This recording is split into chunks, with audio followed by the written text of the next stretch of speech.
And I was telling the lady that, hey, I don't want them to come back and say, you owe us $5,000 because you... Out of nowhere into my life, you walked in and you opened my eyes. Can't believe this could happen to me, yeah. You came crashing in out of nowhere. Good morning, everybody. Good morning. Today we're going on a hike.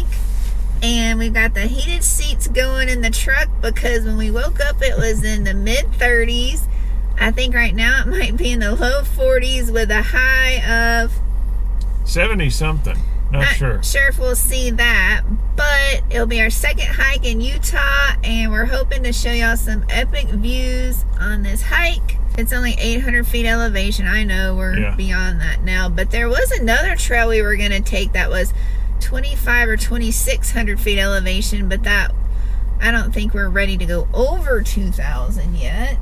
Well, and this isn't supposed to be a full day hike because we have other stuff going on today. If it was, maybe we could try that and just totally delete our legs, but and y'all are not gonna believe how busy this trail is. Are y'all ready?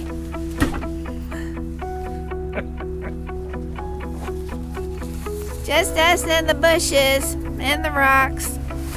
And what is the name of this trail we're going on? It is the Cairn Age and Kiln It Loop. Like Cairn, C-A-R-I-N-G? No, Cairn. This is C-A-I-R-N. I'll put it on the screen. I ain't spelling it. It's the Cairn Age and Kiln It Loop. Whatever the heck that means. I'm sure it has historical value.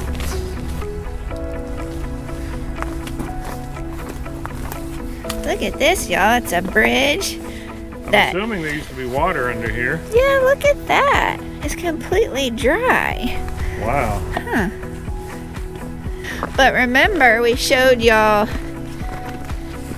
when we were out scoping boondocking sites that the reservoir is drying up too, so... Oh yeah, it really is. In fact, instead of water there, they have cattle. It's just crazy how everything's drying up around here. This is good for mountain biking if y'all have your mountain bikes and stuff, which we don't have any yet. But it's got like a lot of hills and ramps you can go up and down. This does remind me a lot of the Texas hill country though. Yeah. Look how neat that looks. This does look a lot like Texas. Yeah, the Texas hill country. If any of y'all have ever hiked in the Texas hill country, leave us a comment below and tell us what trail y'all hiked. We did 1 or 2 hikes, and I'm hoping it's on our All Trails app under our name. It should be. I don't remember the name of the trails, though, y'all. We've already had one mountain bike person pass us. This is neat. It's like you like carved a path out through all these rocks. We find the most interesting trails, it seems. You know, going out west, it's not all desert though. It's just the word desert doesn't always mean the same thing. It seems like the vegetation and the topography changes as we go out west more. So you still get some variations. It's not what you kind of expect, like just a bunch of sand and sagebrush. This is pretty different. But what's crazy, y'all, by our RV parking just down the road, y'all saw where we went to that Paiute Reservoir. Aspens everywhere. And that's just within a 20-mile radius. Yep. Where else were we in Utah? The Salt Flats. The Salt Flats, yeah. That area, the vegetation was vastly different, and even the landscape was vastly different, even though that was still climbing up mountains and hills. This is way different. Yeah, in the Salt Flats, y'all, we went skiing down a mountain without any snow. And if you don't know what we're talking about, we'll link the video below. You'll definitely want to check that out. But if you're getting homesick for the traditional mountains that we usually show you, there they are. They're right over there, y'all. We're just on the other side of town. Because there's town. Alright, y'all, we're on the back side. You know, we showed you across the interstate where the town was and the mountains. Well, here's the back side of where we were talking. Now the topography's changed to like more of a white landscape, and then you can see it mixed in with the red over there. It kind of looks like a Neapolitan ice cream. No. Strawberry swirl ice cream. And if you're not really into hiking, but you like side-by-side, four-wheeling, motorbike, mountain bike, they got all of that stuff in this area. You can't take all of them on this trail, but they got so many trails around here. They even have RV parks that specialize in being by trailhead. So you've got a lot of options out here in this part of Utah. It's crazy. All right, when you look on all trails, this rock coming up here, this rock feature, and you see everybody has to stack their pancakes, all of this is the most common thing that you see on all trails. Review for this thing. What is this? A hiking trail. This is pretty neat. What do you think of this area? It's really neat. It's like a Legoland for adults, y'all. And if you're afraid of heights, this trail is not a bad one. This is honestly the only part that has any kind of ledge, I guess you'd call it, but let's just see how bad it is. It's really not that bad. I know how it looks on camera. It's not that bad. You're not that high up. I mean, if people can ride a mountain bike up here, you can certainly hike up here. All right, y'all, 5 points if you can tell us what is the biggest thing we look forward to at the end of a hike. Seeing if our truck is there. Yep, and you probably can't see it, but we can see it from here. If you look between that rock and that rock, you'll see a little tiny ant. That ant is our big old truck. Do y'all want to hear a funny story about the truck? So we had just started the trail, and we were eating our snack, and we could still see the truck, and we saw that a Class B had pulled in, no problem, and in the parking lot we were in. But then we saw 2 cows. It was just 2 cows. I think it was a mama cow and a baby cow, and they went straight for the truck. And Matthew said, if they touch the truck, I am going to set off the what? The horns and the lights, which I can do from any distance. And we watched them, and they just kept on walking. We think they were renegade cows because we didn't see any more. We didn't see any cow grates, so I wonder if they got out somehow. But yeah, that's funny, y'all. Leave a comment below if you think that's funny that Matthew was going to just set off the truck alarm for the cows. All right, y'all, we're going to show you how wackadoodle the trail looks. It's great for mountain biking, but it goes in so many directions. Yeah, you really need all trails through here. They do have really good signs. Distance is 6.4 miles. All trails was a little bit off. They said 5.8. And 1,037 feet elevation gain. All trails said over 800, but the more the better. So we climbed a mountain, technically. 1,334 calories. It seems like we burned a lot for such a small trail. That's amazing, y'all. But I think we already ate our meal last night. Have y'all ever had a KFC chicken sandwich? Oh, they're so good. Which is better, KFC or Popeyes? We can't tell. Yeah, we each had one. Very good. It was our first time having one because I was like, I'm not going to try a KFC sandwich because we are Popeyes fans. We love Popeyes chicken. And we tried their sandwich. It was good. It was very, very good. Might even be better than Chick-fil-A, y'all. I think so, yeah. Alright, y'all, we're at the car wash, and we're finally going to wash the truck. It's been ages, and it's not busy here right now. We're using the step stool for him to reach the top. Got some handy-dandy button in there, y'all, that leaves the running boards out. And the reason we're leaving the running boards out is because we got salt on the running boards, so we're going to clean those. Y'all, this water smells like a black tank. Anyways, this is salt. All of this is salt that came off the truck. Here's the wheel. Look at all that, y'all. That is salt. Matthew's fixing to spray off. You can just see it flaking on the ground. Look at it. It's like snow just flaking off. Like dandruff from your hair. Well, that's if you have dandruff, y'all, but y'all, look. Alright, y'all, we got the truck all cleaned, the salt all off. Oh, your stool's out over here, too. Oh, alright. So we just need to put the running boards back now. Yep. All right, y'all. Hey, a little more activity in our truck washing than I expected. So what happened is this. We got it 85%, 90% clean, and that was really all the goal was. Get all the salt off, 2 layers of bugs, that kind of stuff. I'm sure Sean already showed you how pretty it is now. So then this car wash, let's go over and look at this. Now you can put old-fashioned coins in here, which we did, which we tried, but their change machine is out of order because now the new age, you can use a credit card. So I thought, okay, whatever, we really need to get the salt off this truck so it doesn't start rusting. And I know it doesn't happen that fast, but you know, cut me a break. We just decided urgency is better for that, right? So swiped the credit card, got it running. We used about 30 minutes. And that was doing an express kind of wash, like a quick wash. So we finished, it was around 30 minutes. It says hit stop when you're done. Press stop when finished. So I hit stop. Well, the water stopped, but the timer didn't. But if I were to hit start again, the water would start up again. I could start it and stop it, play around with it like a child, because it kept charging us. Now, they don't have their rates posted, so what I'm guessing happens is once you get up to like 30 minutes or something, then they stop charging you and they give you a flat rate. I'm only guessing because it didn't stop. And I tried calling this number here. I tried calling the number on the main door up here. I even tried calling the Chamber of Commerce to see who owns this thing. I even called another car wash to see if they knew who owned it.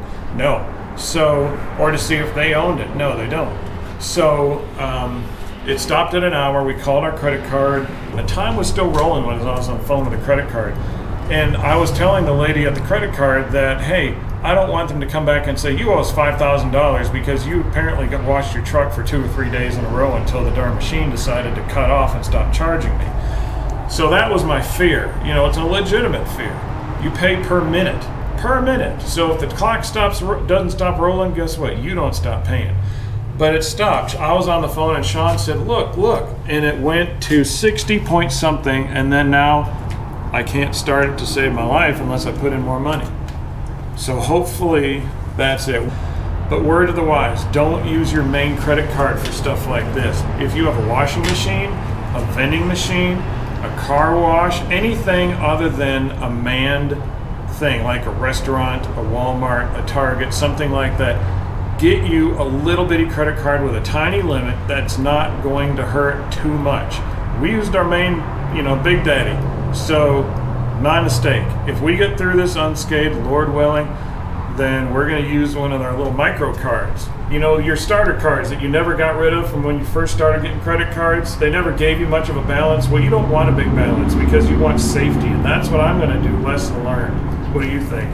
I agree. Like, if you don't have any change, I would just try to bring change to a place like this. But if you want to use your credit card, use one that's got like $500 limit, $300 or limit. less. Yeah, so they can't go like an outrageous price. I'm like, are people just gonna keep pulling into this slot after us and just keep washing their Hey, cars? free car wash, everybody! That would hit social media faster than anything.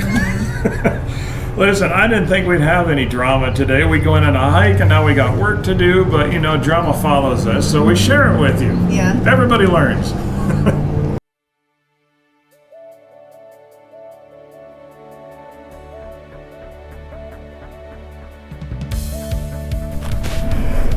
Alright, y'all, we are here at the Monroe Canyon RV Park, and Matthew's going to use our Blackstone for the first time here in this RV park.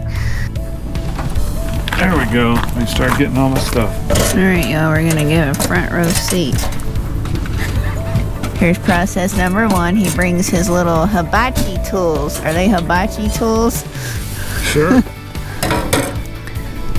Leave a comment below. What is he bringing out next? Looks like he's got a bag of onions, a bottle of oil, a bottle of water, and seasoning. Weber garlic parmesan. That's good. I've already seasoned it, but just in case it needs more.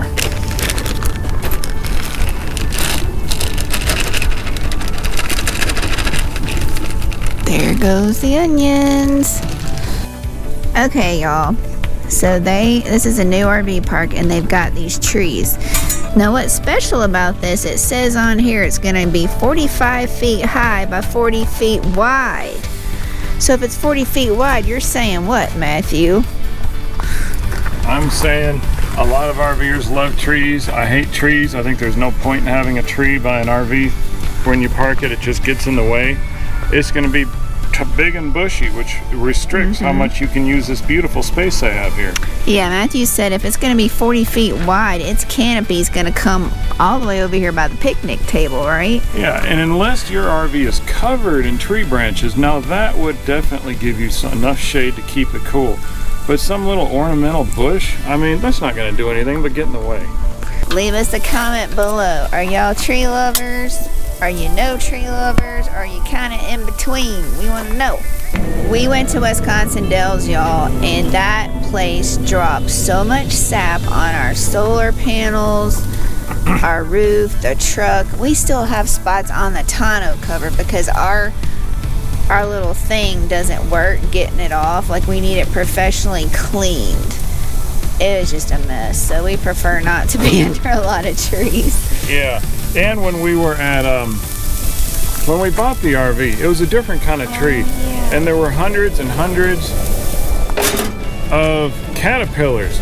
And then, I forgot where else we were, but other trees that would drop like this ash type stuff on it. Or that have little bugs associated with it. I mean, I don't have any use for them in an RV park. Oh yeah, when we were at his parents' house, which are not an RV park, but we were mooch docking, their neighbor had a black walnut that was another tree. one. That was nasty because it would drop and just explode.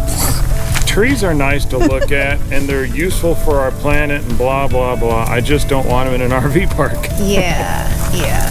What is the main event coming on the Blackstone tonight? Will it be cluck cluck, moo moo, oink oink? What is it? Oh, he's not gonna show you yet. What is it?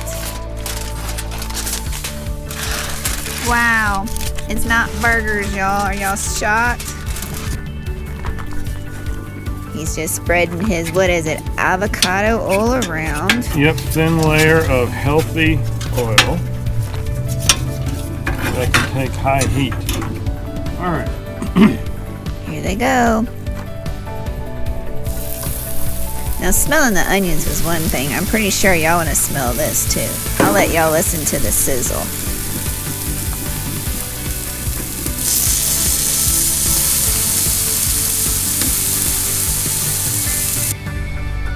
Alright, y'all, here's the grand finale. We have rice with some gravy, the onions on top, and the pork chops. This is my plate. And here's Matthew's plate. And now we're gonna eat, and hopefully it'll be really good. Time for happy. So y'all, we're outside the RV. That's our office. In fact, that's where Sean sits right there. So we're just minding our own business, looking at the view, and all of a sudden, uh-oh, that's not good. And Sean actually caught it at first because it wasn't that big, and she said, "Is there something burning up there? That doesn't look right." So I called the RV park, and what do you think they said? They said it's just a prescribed burn. It's a control burn, so it keeps it from, having worse wildfires later on, which makes a lot of sense, but it would have been nice if they would have warned us, because we're thinking, uh-oh, got to bug out of another place because of fires. Y'all see all the smoke, but what you don't see are the paragliders. I guess that's called living on the edge, huh? Look at that. I can only zoom in so much. Oh, there's two of them. That's a great place to launch. Man, it's got to be smoky up there. That's got to be a lot of fun, but I don't know if I'm enough recovered from being afraid of heights to do that. I don't think I'm going to try that. Would you ever do this? Put in the comments below if you've ever done this. Or if you want to and you haven't. Looks like they're just easing on down. Oh, you can start to see them too. They got their legs kicked out. Fire on the mountain. Kind of looks like a Utah volcano, don't it? Seriously, y'all, Fire on the Mountain. It reminds me of that Charlie Daniels song. Uh-huh. So the town of Monroe has one gas station, one grocery store. Walmart is 10 miles away, but y'all, you can get meat cheaper at the in-town grocery store. Yeah, that was a real surprise. And that was actually her idea, because you think small towns, big prices, you know, because they don't have a lot of buying power, but we got a whole bunch of meat that was at a really good price, and it looked really fresh too. And their gas station has diesel cheaper than they did in town by Walmart. And like we told you, Walmart had outrageous egg prices, but they weren't much cheaper at the in-town grocery store, so it must just be a regional thing. That was more expensive. Yeah. Also, the town of Monroe has hot springs. I think it's Red Hill Hot Springs. I think so. And we weren't able to film it. We tried multiple times, but what happened? Every time we went, people were using it. We did not want to invade their privacy. One person was really submerged in the hot springs, so... We're not that kind of channel, folks. So we respected their privacy, but it was really neat to see in the morning time the steam, you know, was coming up off of the, is that a horse? Oh, it's going down the road. I'm sorry, y'all. There is a horse going down the road. We're really excited about the next place we get to go. We can't tell you. It's a secret, you know, top secret clearance and all that, but it's epic. It's really epic, and we want you to stick around to see that. Right, we're leaving tomorrow because Sunday they're getting snow. They're actually getting snow 3 days next week. Yeah, we're like 2 hours from St. George, and you know St. George is like at the bottom of Utah. So closer to Vegas, yeah. We're not in North Utah, y'all. No, it's crazy. It's just crazy. Like we know people up in Minnesota who are like, yeah, it's nowhere near that up here. 3 days of snow. Come on. So we're going to be trying to do our best to follow the 70s, and they're slowly disappearing. Yeah, it's getting harder.